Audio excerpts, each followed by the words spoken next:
Là, je continue. Lady Jewel Crest of Margang demanda alors au maître, pour une femme comme moi qui a un karma malsain, elle a fait trop de merde dans le passé, comme beaucoup de nous, veuillez donner une instruction pour ne pas avoir à renaître en tant que femme à l'avenir. Ouais. Le maître répondit, Dame de Margang, écoutez ceci, écoutez ici. L'esprit éveillé, qui est une connaissance auto-existante, la gnose, n'est pas formé dans le passé, le présent ou le futur. Il n'est ni mâle, ni femelle, ni neutre, et n'a pas de différence de qualité. Sa présence naturelle qui existe et s'élève d'elle-même, la nature de l'esprit auto-existante, est exempte de mort, de transmigration et de destruction. En elle, il n'y a pas de crainte de changement. En gros, la nature de l'esprit est au-delà de la bulle d'espace-temps dans laquelle on vit. Elle est au-delà de l'existence, en vrai. Là-dessus, on n'a rien à craindre parce que nous sommes au-delà de l'existence et de la non-existence. Je continue. Après la moto. Ah, c'est pas une moto, c'est la voiture du comte de Champignac. En elle, il n'y a pas de crainte du changement dans cette de l'esprit, qui est ce que nous sommes pour de vrai. Puisque le déploiement des pensées à partir de cet esprit est l'éveil, il n'y a pas besoin d'effort ou de culture. Les pensées naissent en lui et s'y dissolvent, comme les nuages dans le ciel. Le Dharmakaya, c'est-à-dire l'absolu, est présent en vous. Puisqu'il n'est jamais formé, le samsara est pur depuis le début, il ne s'incarne pas un corps. Le jeu du dharmata, le jeu de la conscience, est la nature de la perspicacité intelligente. Et une fois qu'on a compris cela, il n'y a rien d'inférieur à être une femme. Si l'on ne connaît pas la nature du dharmata, l'esprit, la nature de la réalité, le fait de naître comme un puissant roi n'arrêtera pas le flux du cycle infini des illusions, des existences. Donc qu'on soit une femme, un roi, peu importe. Parce que la nature de l'esprit, c'est la nature de l'esprit. De toute façon, rien ne peut vous aider si vous ne réalisez pas la nature de l'esprit, qui ne surgit pas, c'est-à-dire elle est au-delà de apparaître et disparaître, parce que les choses qui apparaissent et disparaissent en sortent de la nature d'esprit, apparaissent de... Voilà. Bon, voilà. Tout comme aucun enfant ne peut naître d'une femme stérile. De toute façon, rien ne peut vous aider si vous ne réalisez pas la nature de l'esprit qui ne surgit pas.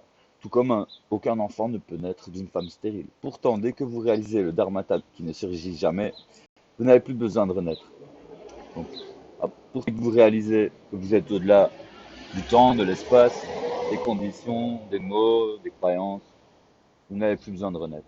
Mais il faut se stabiliser dans cet état-là, dans cette réalisation-là. Il faut que ça s'imprime, quoi. Ou que les autres trucs, les autres programmes se désimpriment plutôt.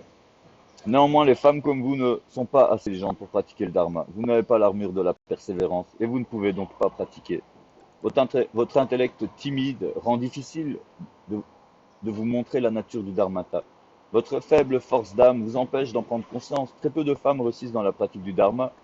Alors faites mieux pour vous efforcer et appliquez votre esprit à la pratique. Et ouais. Ah, lui, il dit les choses comme il les voit. Lady Sparkling Light de Chim a alors demandé au maître du lotus, pour une femme stupide comme moi, veuillez donner une instruction qui éveille à l'illumination par le biais d'une simple phrase. Le maître répondit, Dame de Qin, écoutez, depuis le début, votre esprit est une présence naturelle qui existe par elle-même, qui ne surgit jamais et qui est primordialement présente dans votre flux d'être. Ce n'est pas quelque chose qu'il faut atteindre à nouveau par l'effort, puisque cette nature de l'esprit n'est pas une chose crête. S'y entraîner signifie ne rien cultiver du tout.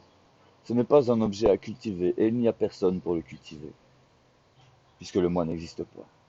Puisque votre pensée est un éveil originel, ne considérez pas la monotonie et l'agitation comme étant des défauts. Puisqu'elles n'ont pas d'identité, vos pensées se dissolvent naturellement et la présence naturelle de l'esprit ou de la réalité se manifeste. L'ennui disparaît en naissant et en se dissolvant dans cette nature. L'agitation se dissipe également dans l'espace de base car elle provient de cette nature. Puisque la fructification n'est pas une chose que l'on atteint, il suffit de réaliser simplement son propre esprit. Donc il dit la fructification. Là il dit la bon, en gros, puisque le fruit là c'est l'éveil, mais c'est pas une chose qu'on atteint, donc il suffit de le réaliser simplement son propre esprit. En gros, il faut tourner à la racine plutôt qu'aller fouiller dans les feuilles et les fleurs. Puisque votre esprit ne meurt ni ne transmigre, il est la sphère unique du Dharmakaya, l'absolu. Puisque votre esprit ne meurt ni ne transmigre, en fait, vous êtes au-delà, on est au-delà de la réincarnation, de la mort, de la vie, de l'existence, de la non-existence.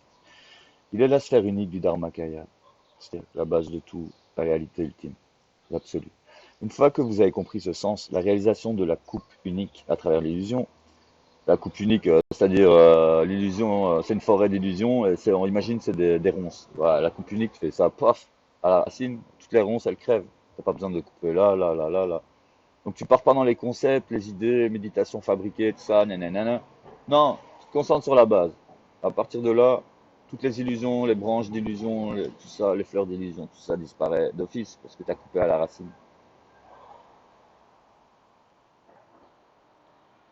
C'était l'arbre de l'ego, la connaissance du bien et du mal. Bah, tu le coupes à la racine. Là-dessus, tu redeviens Adam et tu redeviens Ève, si tu veux. C'est ça le process. Alors, puisque votre esprit ne meurt ni ne transmigre, il est la sphère unique de l'absolu. Une fois que vous avez compris ce sens, la réalisation de la coupe unique, c'est en soi l'état d'un Bouddha. Cependant, les femmes inconstantes, pardon, et méfiantes, bon, cependant, les êtres inconstants et méfiants, comme vous, sont incapables de suivre les conseils de votre maître avec leurs émotions rigides et incorrigibles.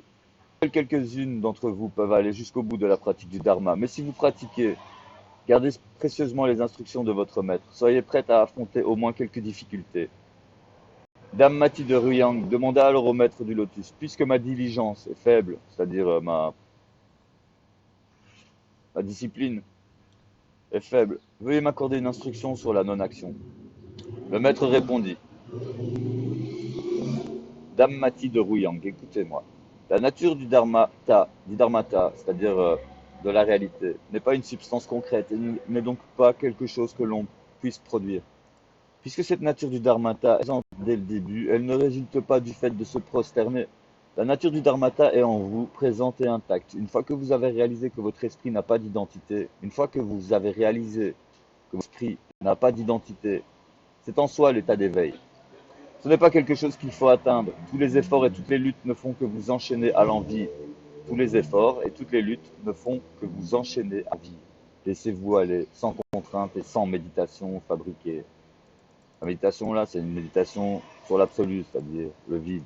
Donc, il n'y a rien à imaginer, il n'y a rien à créer dans l'esprit, il n'y a rien à se battre contre. Il faut laisser les choses apparaître, disparaître. Au final, il n'y aura plus rien. Enfin, il y aura une stabilisation dans la nature de l'esprit, c'est-à-dire le vide conscient et lumineux et bienheureux. Néanmoins, les femmes insensées comme vous ne comprennent pas, quelle que soit la quantité d'enseignements qu'elles reçoivent.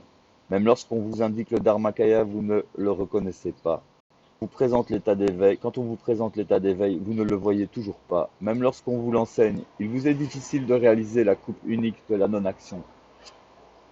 La plupart d'entre vous déformeront cet enseignement pour les femmes, alors revêtez une armure solide et prenez garde à ne pas être saisis par le Mara de prendre un mari. Le Mara, c'est le tentateur, l'illusion. N'engendrez pas d'enfants, pratiquez plutôt dans la solitude, même si c'est difficile. Une fois de plus, le maître du lotus a donné des conseils aux femmes. Écoutez, jeunes filles fidèles, comme source de refuge, les trois joyaux, le Bouddha, c'est-à-dire l'esprit éveillé, Dharma, c'est-à-dire les pratiques pour s'y stabiliser, pour y arriver et s'y stabiliser. Et la Sangha, c'est-à-dire la communauté, c'est-à-dire tous les potes masculins et féminins qui sont dans le processus de s'éveiller ou qui sont déjà éveillés. Les trois joyaux, c'est-à-dire. Les trois joyaux, c'est-à-dire les frangins, les frangines, l'esprit éveillé et pratique pour y arriver. Comme source de refuge, les trois joyaux sont les plus excellents. Alors exercez-vous aux méthodes de prise de refuge. Cette vie sera chanceuse et vous empêchera de naître dans les royaumes inférieurs, c'est-à-dire les fantômes, les animaux, les enfers, même les titans qui se tapent sur la gueule toute la journée, c'est un royaume inférieur. Même s'ils ont plus de technologie que nous, c'est encore plus con que nous. En tant qu'objet de confiance, l'excellent est votre gourou, c'est-à-dire votre maître spirituel, un vrai maître spirituel. Alors honorez-le aussi haut que la couronne de votre tête, que votre chakra coronal. Cette vie sera bénie et il vous guidera sur le chemin dans vos vies futures. En tant que lieu de culte, le plus excellent est votre yidam, c'est-à-dire votre déité de méditation. Par exemple, en tant que lieu de culte, le plus excellent est votre yidam. Tu t'imagines être Tara, verte, rouge, blanche, tu fais des offrandes à Tara. Tu t'imagines être Heruka, tu fais des offrandes à Heruka, etc. Alors offrez des festins et donnez des tormas, c'est-à-dire des petits gâteaux. Cela vous permettra d'atteindre vos objectifs dans cette vie et vous apportera la prospérité dans vos vies futures, si vous en avez encore. En tant qu'objet d'honneur, le plus excellent sont vos parents, alors servez-les et prenez soin d'eux. Cela vous apportera un bénéfice immédiat dans cette vie et vous assurera leur aide dans l'avenir. Tout dans l'avenir, ce sera vos voisins, vos amis, vos enfants, peut-être vos parents. Et ils auront une sympathie pour vous, même s'ils se souviennent pas pourquoi. Bon, qu'est-ce que c'est que ce soleil là? Mon shoot, incroyable tout de même. Le soleil en pleine tronche.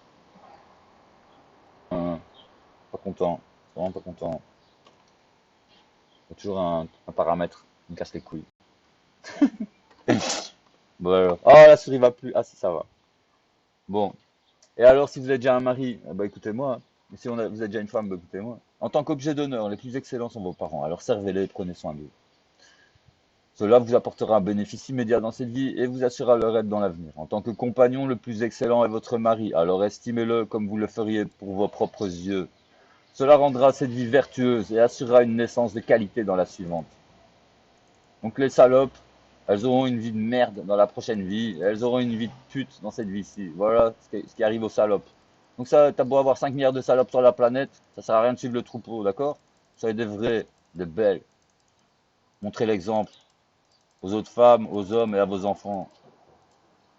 Puisque les femmes ont le plus de contrôle sur les circonstances immédiates, soyez généreuses dans vos repas.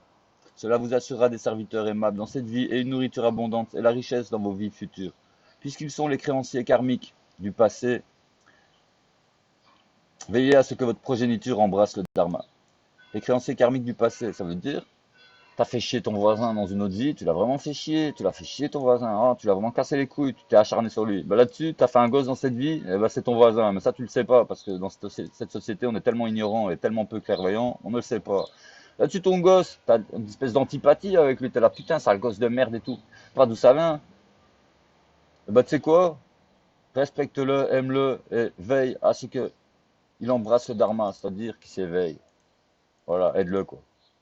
Maintenant voilà. Tu croyais que tes gosses ça serait le paradis, mais en fait non, c'est les voisins que t'as fait chier dans une autre vie, ils sont venus se venger. C'est comme ça la vie. Ou alors c'est peut-être le voisin qui t'a aidé dans une autre vie et ton gosse il est merveilleux et il est venu te dire merci et t'aider. Ça va dans les deux sens. Cela vous aidera dans ce et les aidera tous les êtres qui sont autour de vous dans le futur. Le maître du lotus a ensuite poursuivi. Écoutez, jeune fille, l'esprit éveillé de la connaissance n'est ni masculin ni féminin. Le dharmata de l'éveil existant en soi n'est ni noble ni humble. Le dharmakaya qui existe en soi n'est ni haut ni bas. La nature de la sphère unique est au-delà de l'augmentation et de la diminution. L'esprit du Bouddha se situe au-delà de toute dimension. Les choses et leur nature ne sont pas duels. Une fois que vous avez réalisé que votre esprit est le Bouddha, c'est-à-dire il n'est pas nécessaire de chercher le Bouddha ailleurs.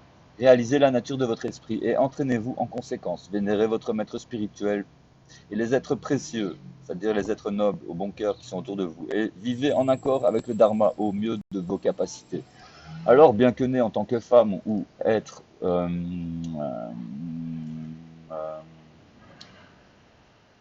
faible, ou être vous serez à la fois sage et magnifique. Alors, bien que né en tant que femme, vous serez à la fois sage et magnifique. Et cette femme atteignirent la réalisation et se réjouir des paroles du maître. Elles se prosternèrent devant lui, l'entourèrent et lui offrirent un somptueux festin. Dame Tsogyal, princesse de Kartchen, par égard pour les peuples futurs, écrivit ces paroles à ce moment précis à la crête de genévrier de perles de cristal. C'est les. Source, le bouquin s'appelle Treasures ou Treasuries, I don't know comment on dit. Treasures from Juniper Ridge. Des trésors de Juniper Ridge. Je sais plus ce que ça veut dire. Je crois que c'est la crique de Juniper. The profound treasure instructions of Padmasambhava to the Dakini Yeshe Tsogyal, traduit et édité par Eric Pema Kunsang et Marcia Binder-Schmidt. Voilà mes chers amis, voilà. La paix sera sur vous, sur vos foyers, l'abondance, la joie, le contentement, l'éveil surtout. Parce qu'on peut mourir d'un instant à l'autre, même si on est dans l'illusion que tout continue et tout ça. C'est bien, il y a des gens qui meurent tous les jours. Hein. T'entends bien autour de toi. Là, ça pourrait être mon tour ou ton tour. Là-dessus, pratique. Fais ce qu'il te dit, c'est tellement simple. Si tu le fais pas dans cette vie, je serai obligé de te lire le livre des morts quand tu seras dans l'au-delà en train de te faire pourchasser par des espèces de démons dégueulasses. Là-dessus, ça sera pas pratique de s'asseoir et d'écouter mes instructions quand il y aura des démons partout autour de toi dans l'au-delà. Là-dessus, écoute les instructions maintenant, pratique, retiens-les, propage-les autour de toi. C'est tellement simple, tellement vrai. Fais ton job sur cette planète, mon frangin et ma sœurette. Amen.